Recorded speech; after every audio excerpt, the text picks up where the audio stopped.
welcome to Mr. Randy's Wine and Spirits. I am Mr. Randy, and today we're going to be doing another full review episode.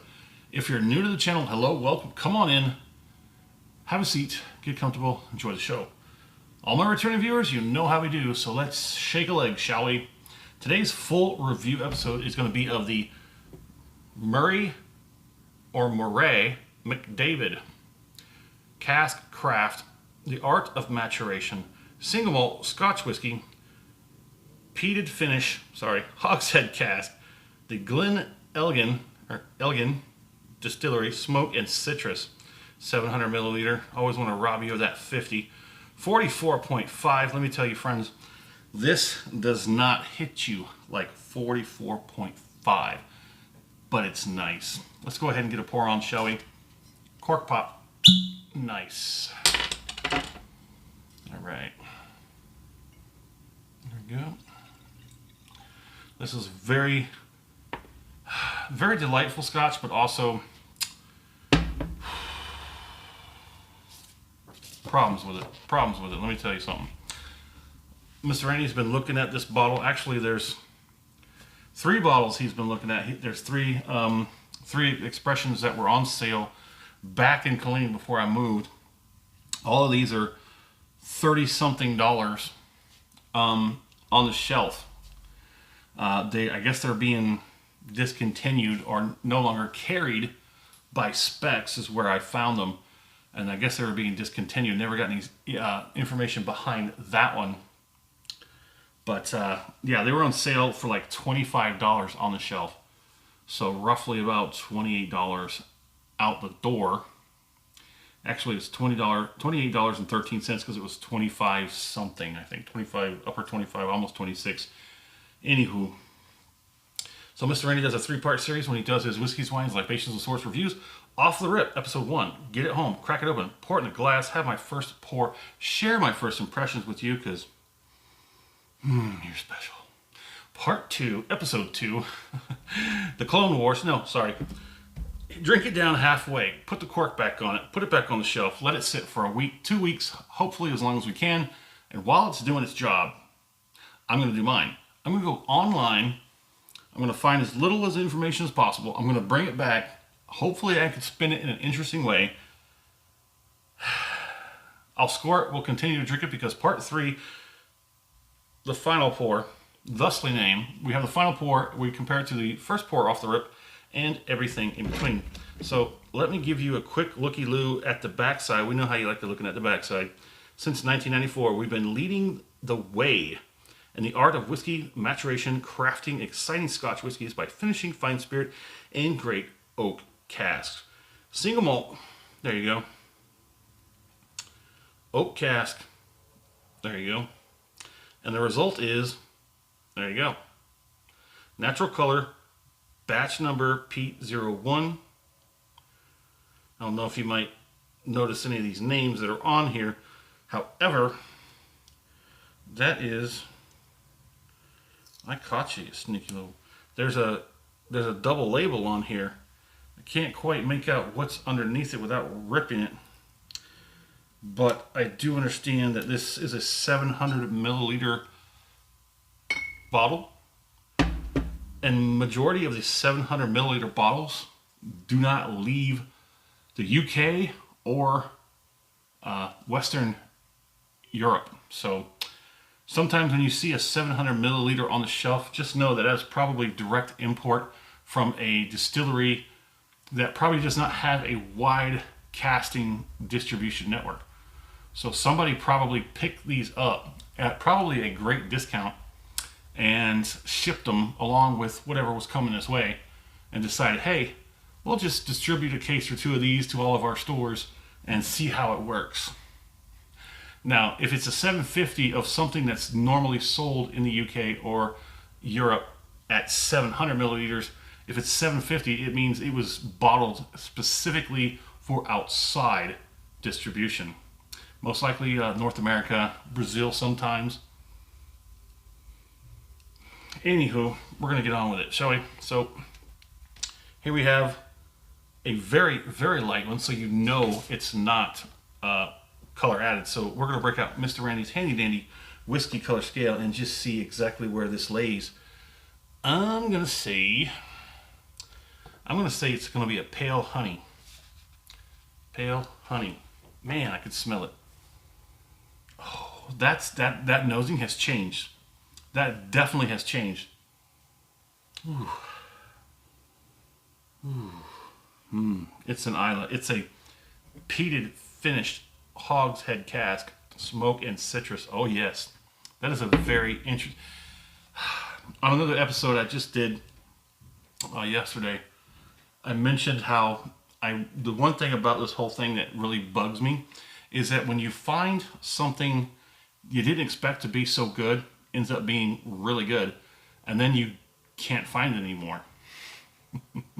As I mentioned earlier in the video, 3 of these expressions were on sale before I moved. Now that I've moved, the only place I did find it, I found it in one place, and that's a Specs. Now I have to contact the other Specs and maybe look at other stores to find out where I can pick this up, or at least the other 2 expressions.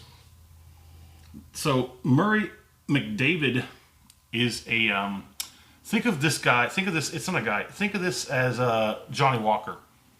Think of this as Johnny Walker. They make these expressions. There's 12 expressions total. 12. I only thought there was 3, but there's 12. So they have the standard 5. There's 5 of these labels.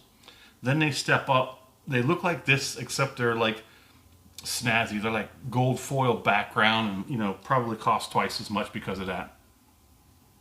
This smells like candied orange? No, candied hold on. Like candy citrus. Lemon, not necessarily lime. Some kind of citrus, tropical fruit. I think I said on off the rip, tropical fruit. But it's definitely smoke and citrus. It's beautiful. Oh man, it smells really, really good. Oh, it smells really good. Now I'm upset because if I gotta go out and look for this again because I want to snag one for my stash. The website says, hold on, let me put this down for a minute. The website says under maintenance. I wonder how long it's been under maintenance. So they originally started this deal in 1994. They bought, what was the distillery they bought? Oh crap, are you serious? You forgot it. It was a big one. It was a big distillery. And they took it to the fold and they started doing stuff. But in 2012, Murray McDavid and the other distillery that they bought was then bought and folded into another distillery or a company called ACEO Limited. I'll have to look into them and see where I might be able to pick up some more of this. So I did tell you that I spent $28.13 out the door for this. It is 44.5, which is definitely telling me why that nose smells so beautiful. The average Scotch starts off at 40%. Then it jumps to 43% or 46% in those 3% intervals. I'm sorry. But someone said it's like a mellow bonfire mixed with lemon and honey. So let's check it out. Yes, I would probably say it's candied lemon with a twist of honey. The bonfire is probably not the fire, like the woody smoke, but maybe like just a wisp of smoke. But enough of that. It's beautiful. It's like candied lemon. It smells delicious. But as Mickey says, we're not here to sniff it. It's down the gullet. Let me get that first acclimation pour out of the way.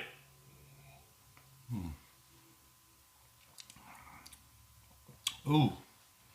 Oh, that is like very nice candied lemon with a little bit of peaty smoke with some other light fruit. Oh, it's a good one. It's a good one. If you liked the video, at some point. Go ahead and hit that thumbs up button. If you haven't subscribed to the channel, what are you waiting for? Go ahead and do that. That way you get these videos as soon as they pop up. I'm not a big enough of a channel yet for the YouTube algorithm to suggest me to anyone. If the YouTube video has suggested this video to you and you're not subscribed, you've never heard of it, and you've never even gone down the path, let me know that in the comment section. I would love to know more of that. The analytics that you get from YouTube, they're pretty good. They're pretty nice, interesting to know, but they don't, they can't tell you all that stuff. Let's go ahead and get this second one on there and see what she has to say.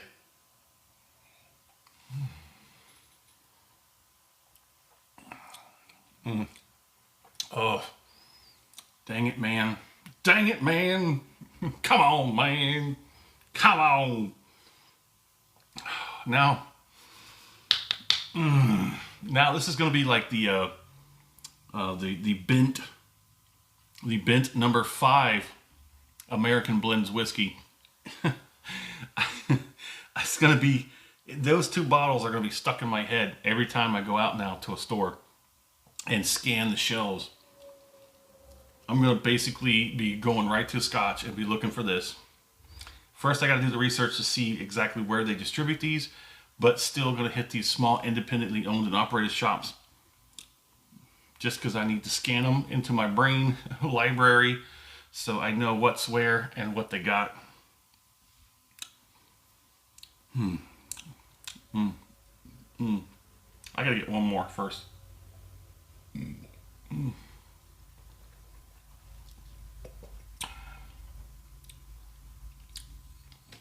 That's pretty good viscosity. Transfers well to the mouth. That's delicious. That is deliciousness in a bottle.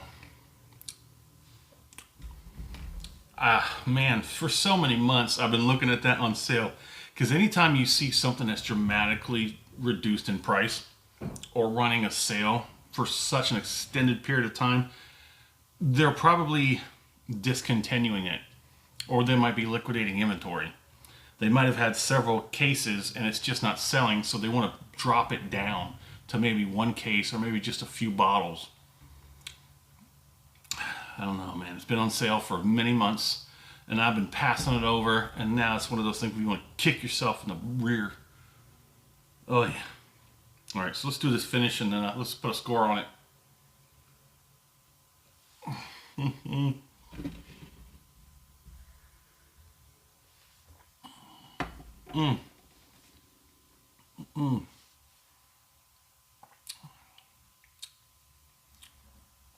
Ooh-wee. I'll drink about anything. I will just about drink anything that is a single malt Scotch. Even a single malt, anything really.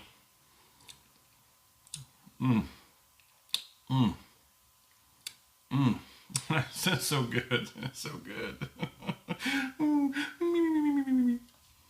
Makes you want to cry. So dang good. Oh my goodness. Time to put a score on it. Okay, dokie. I can't find anything else besides most of what I found was on Reddit, and Reddit's a dumpster fire floating down a raging river in a typhoon during an earthquake while an asteroid's pelting the earth. It's horrible. It's just a cesspool of haters. And they're just looking for the next page and someone to pop up and say something positive so they can nail you down. Bored people, get a life, do something positive. Finish on this is going to be everywhere. I'm getting some gum action. Cheeks, the back end is probably exceeding a 1, but not really up much up further than a 1.5. The taste hangs out a little bit. The taste really hangs in, and then it sort of gets a washed out kind of sense, where it's like a watered down, but you still kind of taste it. It's got a pretty decent enough finish. Palate's good, nose is beautiful, the finish is, it's pretty good too. It's got some length to it. the cheeks. And that back end heat wants to hang around for a little bit. So we're going to score it.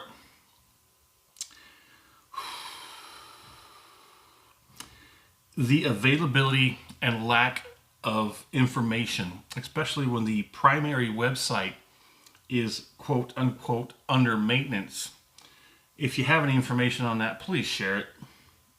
I know there's a website or something you can go to, like the Wayback Machine or something like that, where you can figure out like when was the last time a website was updated. Although I am technically inclined, I don't really have much of a drive, but maybe I will. I mean, now that I've gotten this far into it and I'm like, I really want to track it down, I just might find that out. And if I do find anything about like that, I will put it in the final pour episode, so come back for that if you will.